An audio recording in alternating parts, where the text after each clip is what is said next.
Alegria e paz a todos. O tema dessa ministração é do Getsemane até o Calvário, uma estrada a percorrer.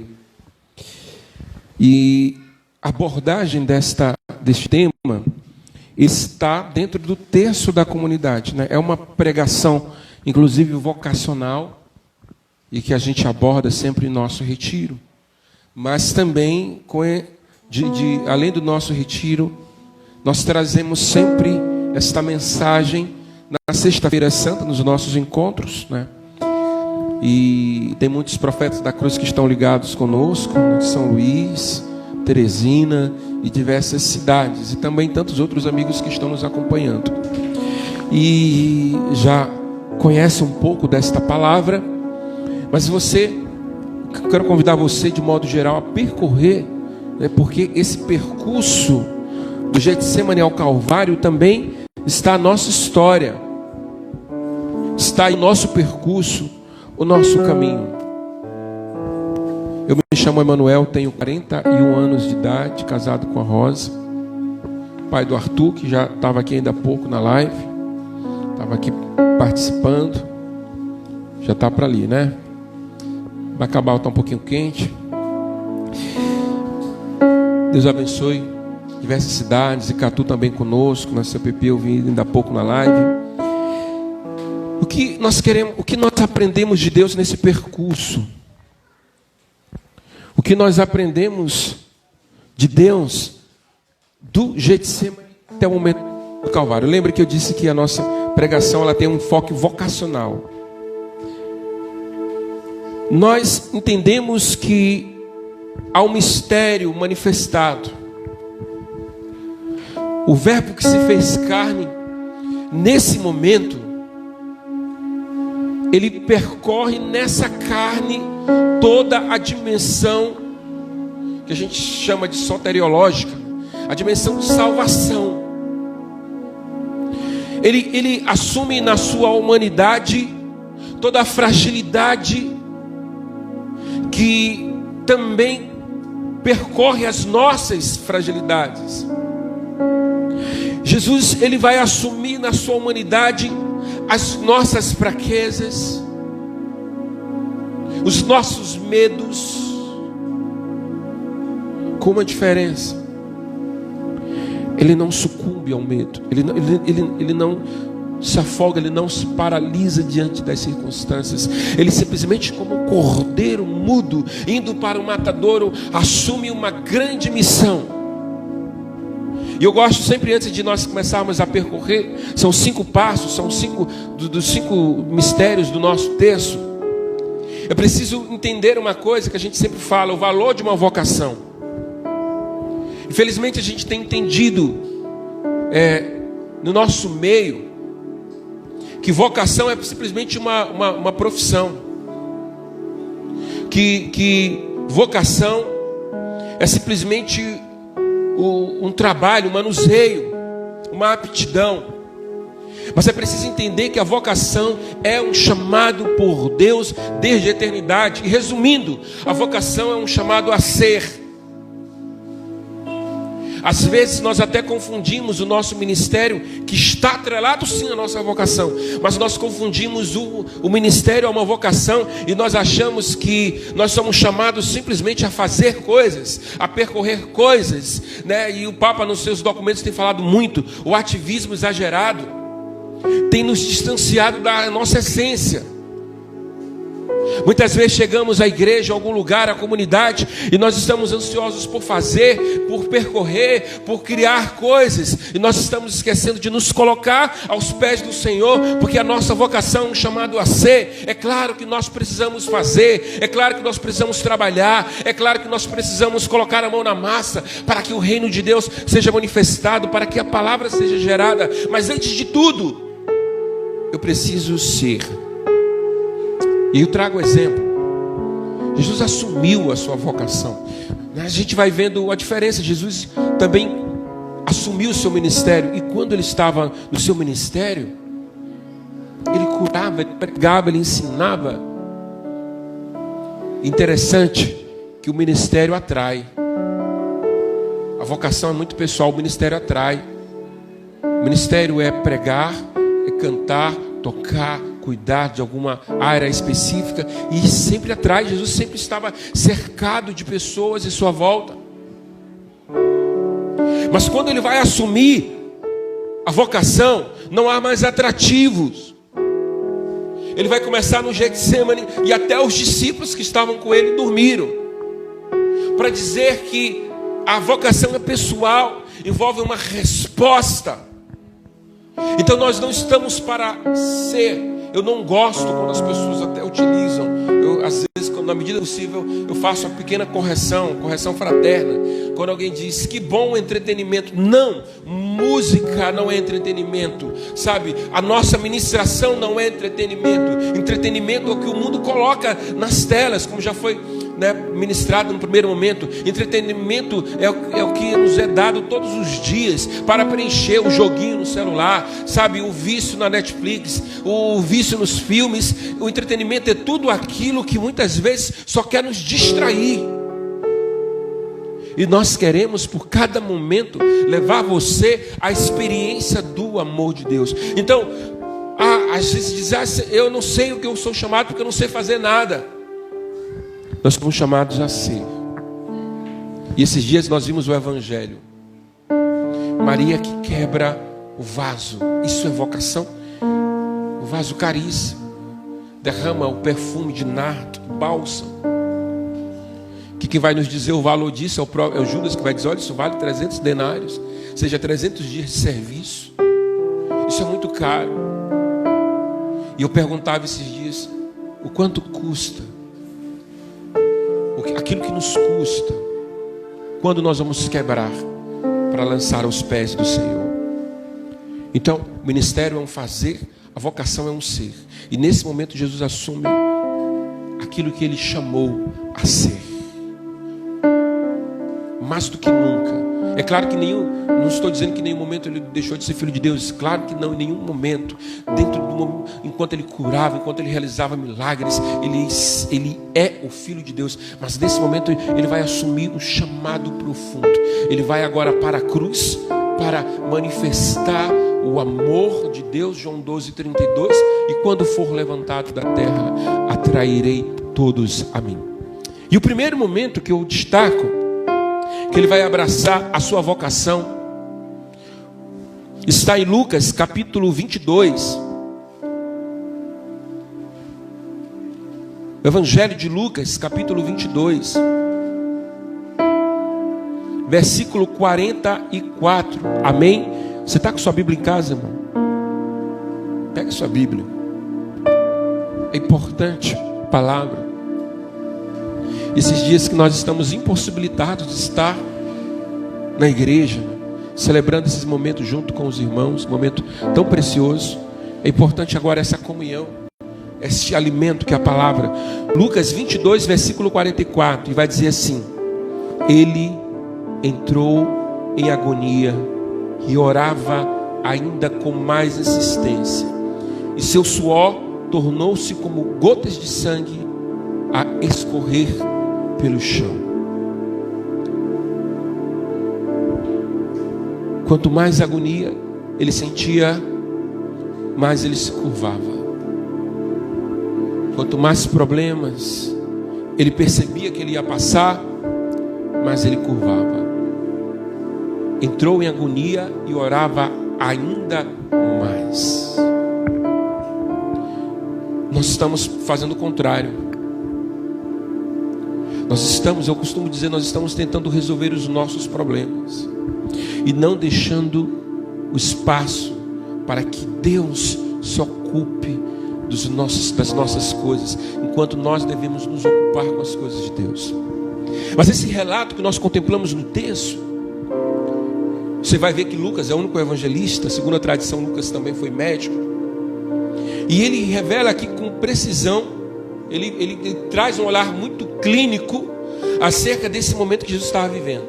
Se eu não me engano, 1 a cada 10 milhões sofre dessa doença que Jesus sofreu ali no Getsemane. Sim, uma doença.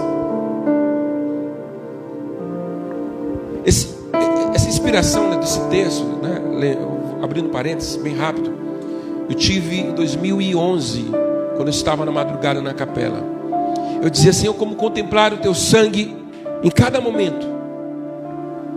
E ele dizia, a partir do momento em que eu assumi a minha vocação, eu comecei a derramar o sangue.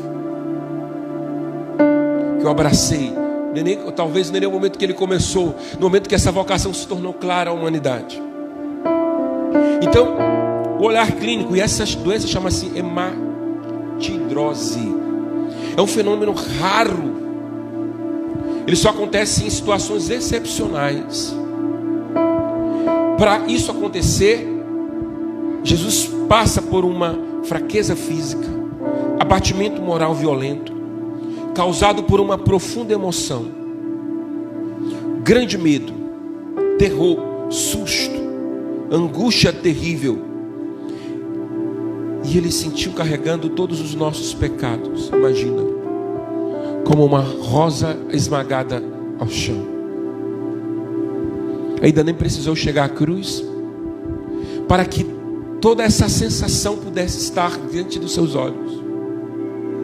Ainda não tinha percorrido a cruz para que toda a sensação pudesse estar diante da sua vida. Tanto é que o tema dessa passagem chama-se Suprema Angústia.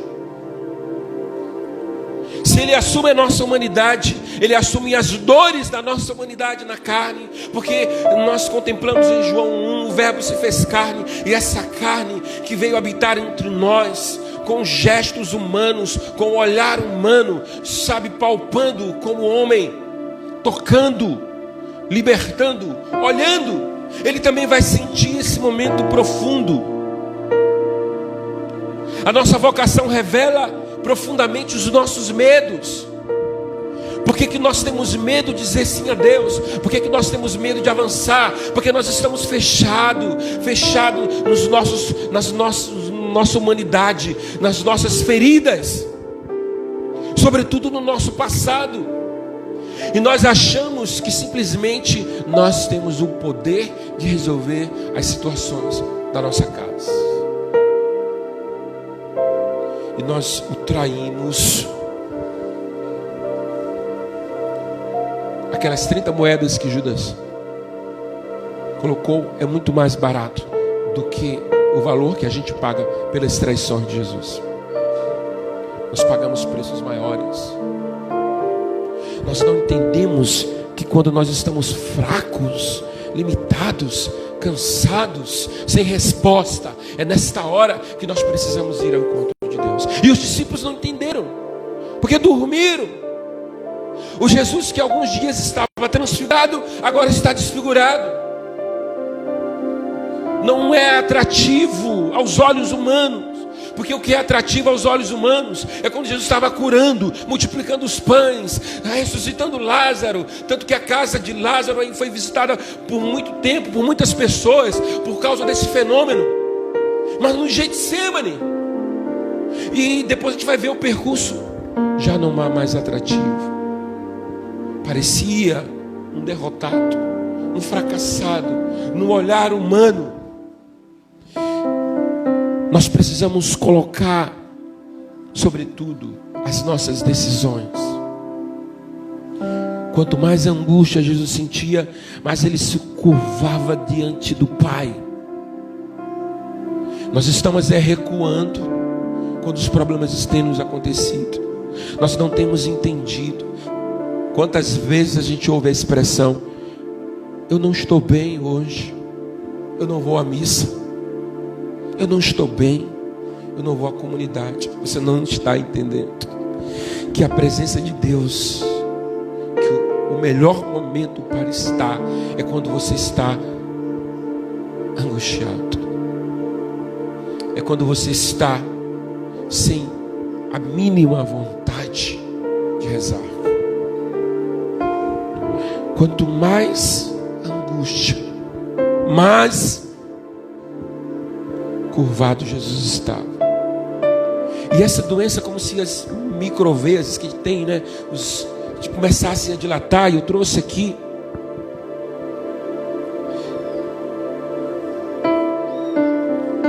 diz, é uma reação produzida diante de condições excepcionais, né?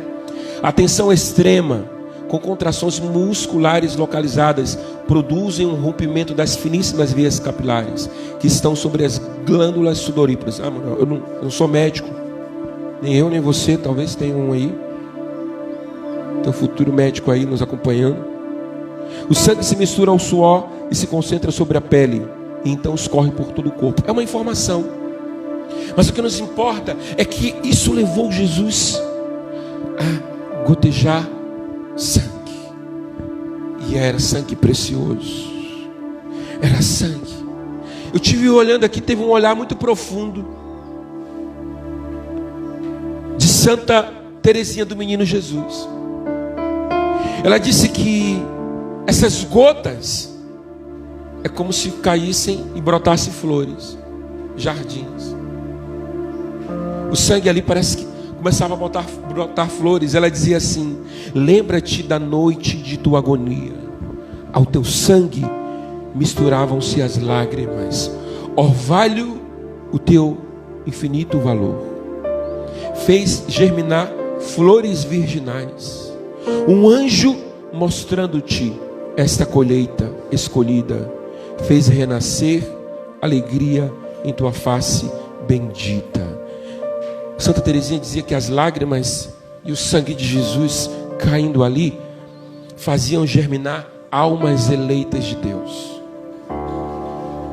Que coisa profunda. E olha, quando a gente contempla esse mistério no sentido da vocação, eu não conhecia essa frase de Santa Teresinha. Por isso que vai dizer aqui, destacar do anjo, né?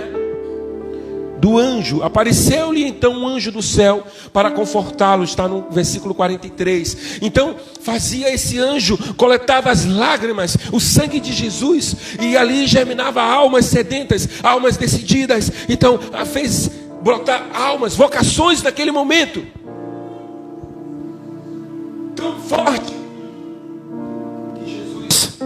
tão forte que Jesus disse, diante da sua limitação: se possível, afasta de mim esse cálice.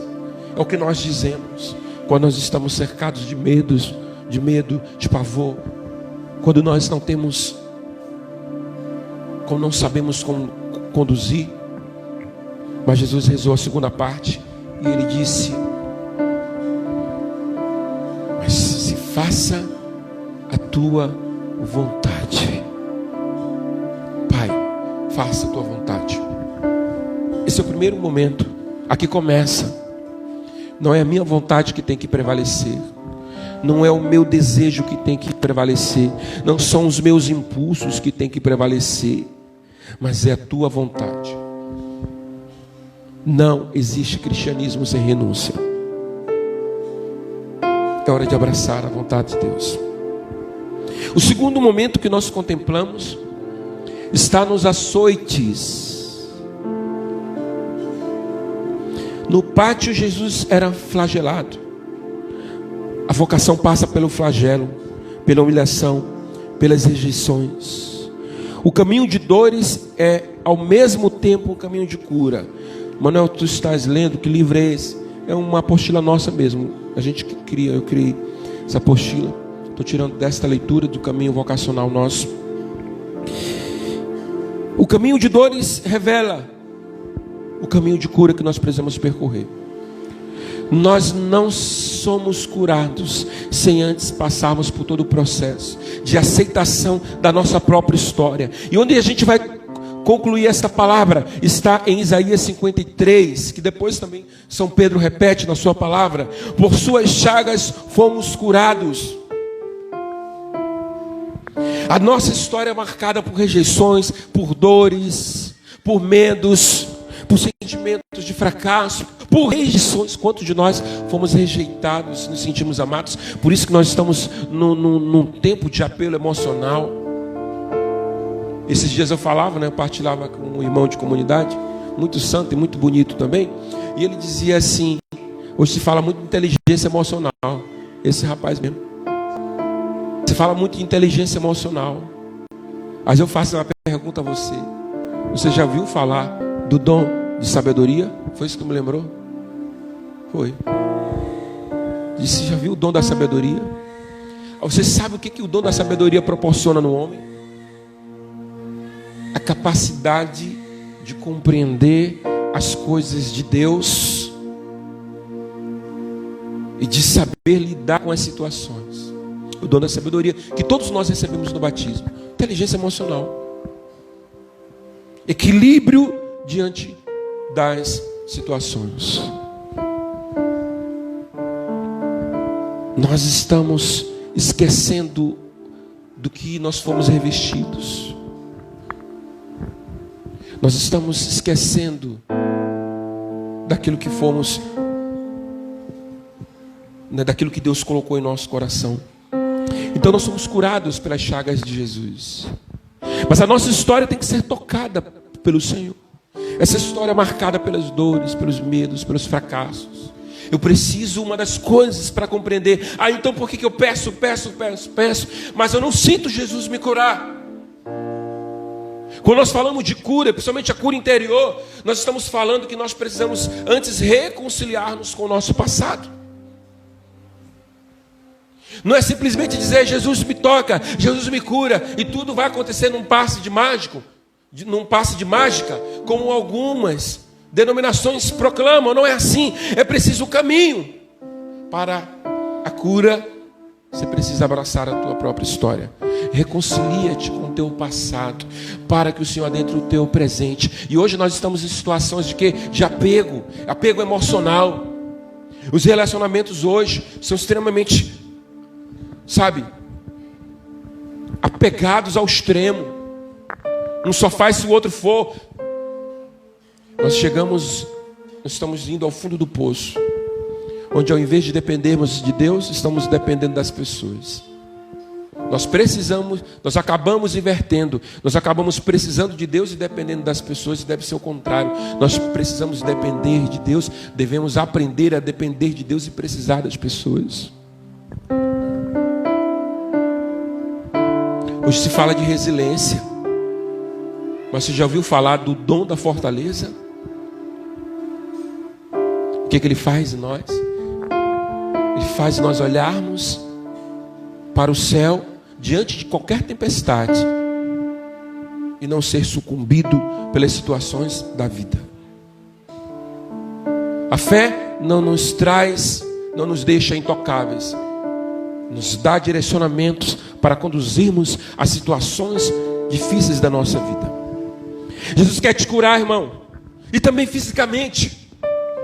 Quantos milagres eu não pude testemunhar dentro do meu ministério, da minha vida. Não vamos enumerar aqui porque não é o tema, mas dizer que Jesus, como diz Hebreus 13:8, é o mesmo ontem, hoje e sempre. E Ele pode tocar, Ele pode curar, Ele pode transformar.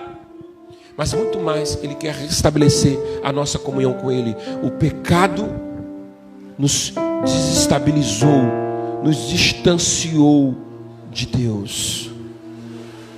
O livro de Oséias, capítulo 14, versículo 5, manifesta o que Jesus quer curar com as suas chagas. Oséias 14, versículo 4, tá? 14:4, tá? Oséias 14:4, na Bíblia Ave Maria 1225. Ele diz assim: curarei a sua infidelidade. Amém? E eu os amarei de todo o coração. É isso que o Senhor está dizendo. O pecado traz ações desastrosas, inclusive muitas enfermidades físicas, algumas. Mas as nossas emoções, a nossa alma, como costuma dizer um amigo meu, nossa psique, quando nós estamos feridos do pecado, todo o nosso interior fica desestruturado. O terceiro passo, nós contemplamos o sangue deixado no caminho do Calvário. Agora é hora de percorrer.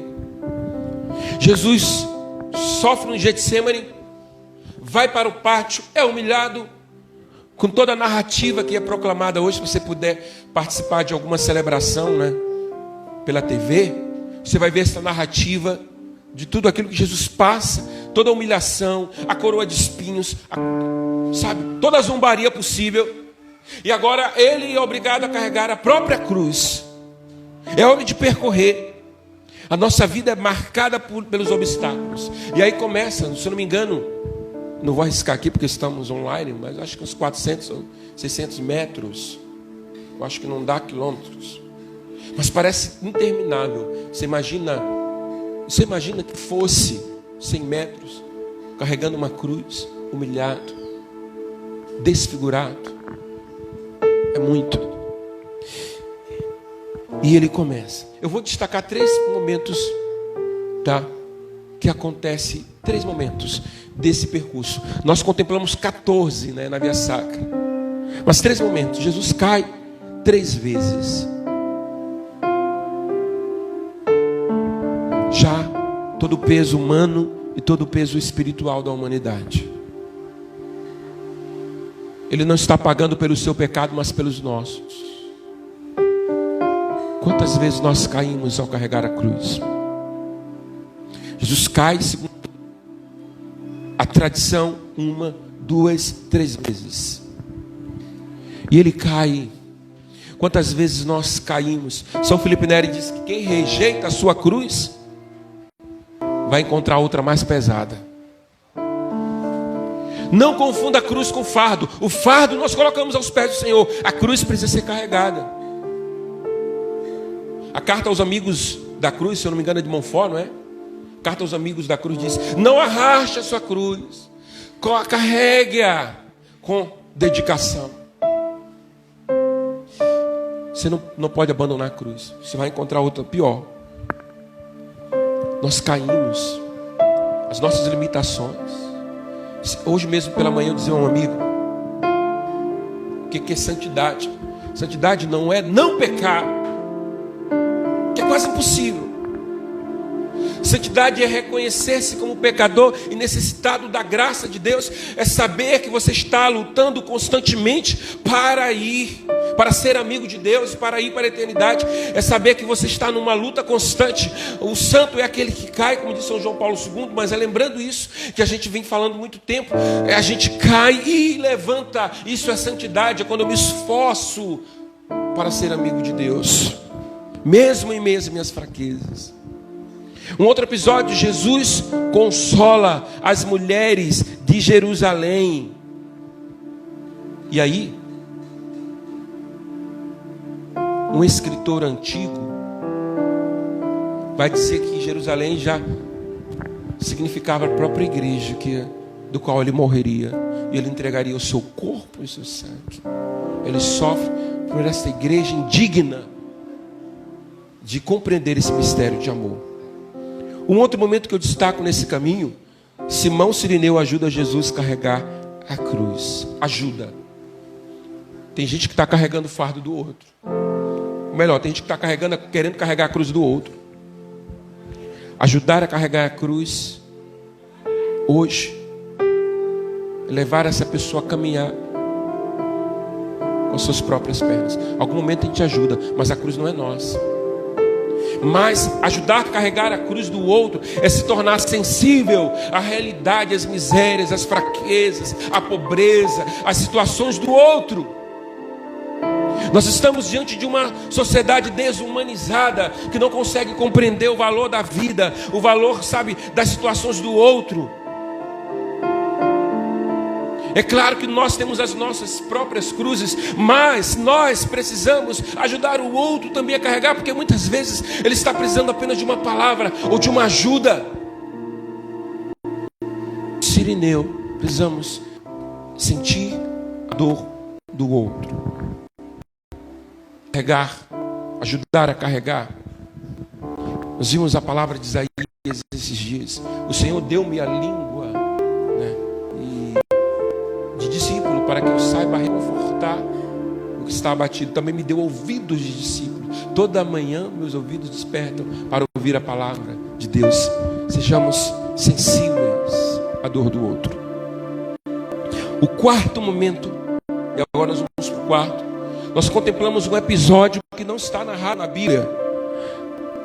Você já viu no filme o relato de uma mulher, né? Quase todos os filmes da paixão relatam isso. Uma mulher que vai ao encontro de Jesus e enxuga o seu rosto. E ela enxuga o rosto de Jesus e fica, né, a face de Jesus. Esse episódio não está na Bíblia, faz parte da tradição da Via Sacra e se encontra no livro apócrifo de Atos de Pilatos, mas acolhida pela igreja essa história. Alguns dizem, relatos, que essa mulher foi a mesma que foi curada do fluxo de sangue, mas eu não estou afirmando isso. São relatos de alguns teólogos. O pano de Verônica foi conservado até 1600 em Roma e de lá sumiu. Não tem nada a ver com o santo sudário, viu, gente? Questão do rosto. O que nós aprendemos com Verônica? Que nos interessa. Independente dela ter existido ou não, é fundamental esta mulher nessa narrativa, porque ela vai ao encontro de um Jesus que, pelo olhar humano, está desfigurado, está desfalecido, está sem aparência humana, está humilhado sob o sol, sob a poeira, carregando uma pesada cruz, pagando um alto preço. Então ela vai, é claro, você já viu a história de que o beija-flor, aquela velha história que se repete muito, o beija-flor que vai tentar apagar o incêndio. Aquela mulher, ela vai resolver o problema de Jesus? Não, mas ela vai com um gesto simples de tentar enxugar o seu rosto. E nós contemplamos que Verônica representa a igreja. Tem tanta gente que fala da igreja quando sai essas situações. Alguém já viu como a igreja católica é a maior instituição caritativa do planeta? Só colocar no Google, filho, que você vai encontrar os dados. A igreja é esse lugar, é a Verônica. Mas a igreja também tem as suas, né? É um corpo que tem as suas partes. E a comunidade diante da cruz é uma parte desta igreja que está enxugando o rosto de muitos.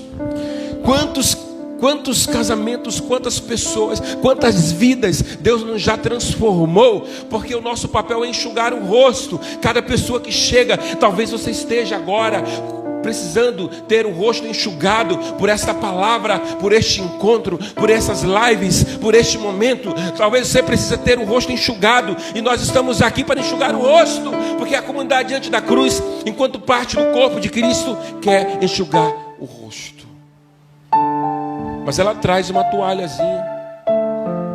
Não era talvez suficiente para limpar o rosto de Jesus, humanamente falando. E fica estampado. Sabe por quê? Até isso nós contemplamos. O primeiro sacerdote que nós tivemos, um padre Antônio, não sei o sobrenome porque ele é italiano, e um padre que nos acolheu, nós rezamos por ele. Ele tinha 82 anos quando ele foi curado de um câncer. E um dia ele caiu na rua e alguém apareceu com uma toalha. E ele além de ser o nosso primeiro sacerdote, era um colaborador, um amigo, né? E ele tinha dificuldade já para lembrar as partes. Todas as vezes que nós íamos lá no convento, as irmãs diziam: quando vocês visitam ele consegue lembrar da missa. E ele lembrava desse episódio que um dia alguém foi enxugar o rosto dele, e muitas pessoas riram quando ele narrava essa história. Enxugar o rosto, esse é sinal da consolação de Deus.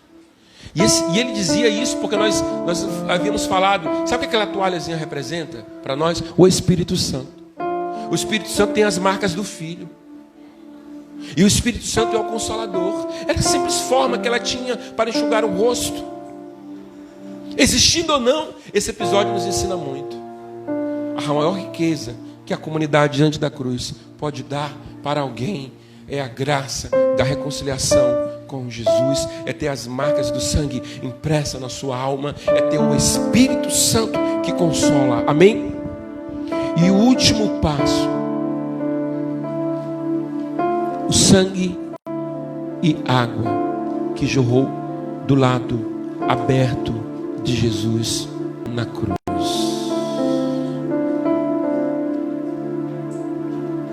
O soldado centurião vai dizer: verdadeiramente este homem é o Filho de Deus. Que aqui nós contemplamos a totalidade de Jesus.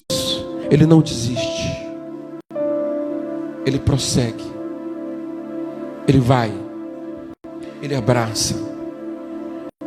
E nós, como está a nossa atitude diante de Deus? O que nós temos dado ao Senhor? Ele consome o véu de raça. Ele é o sumo sacerdote. Ele se oferece a si mesmo em expiação aos nossos pecados, as nossas faltas. O que nós podemos dar ao Senhor? O que nós podemos ofertar ao Senhor? Se nós não somos capazes de fazer renúncias, não existe cristianismo sem renúncia. E eu quero dizer um detalhe aqui sobre a renúncia. A gente está mal acostumado a ouvir que renúncia é só as coisas ruins. Eu renuncio ao mal. É verdade. Claro que eu tenho que renunciar ao mal, ao demônio, sabe, é tudo aquilo que me afasta de Deus. Mas eu também tenho algumas coisas boas que precisam ser renunciadas. E Jesus ensina isso nas tentações, lá no início da quaresma.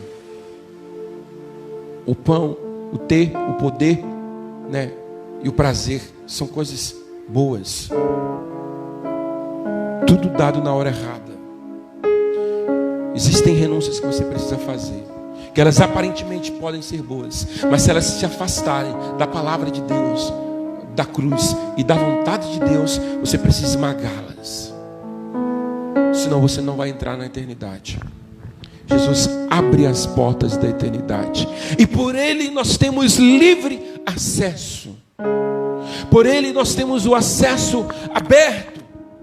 E a partir de agora, é em nome de Jesus que nós podemos contemplar a totalidade de Deus. Então eu convido você a fazer esse percurso. Nós vamos rezar com a nossa música. Lembre do Getsemane. Você precisa dizer: realiza a tua vontade. Você precisa passar pelo pátio da humilhação. Você precisa percorrer caindo, sabendo que tem alguém para te ajudar. Você vai ter a comunidade ou a igreja mais próxima de você, como a Verônica, que quer enxugar o teu rosto. E você vai chegar à cruz e dizer: já estou crucificado com Cristo, a fim de que eu ressuscite com Ele. Se você estiver em casa e quiser, você pode ficar em pé conosco.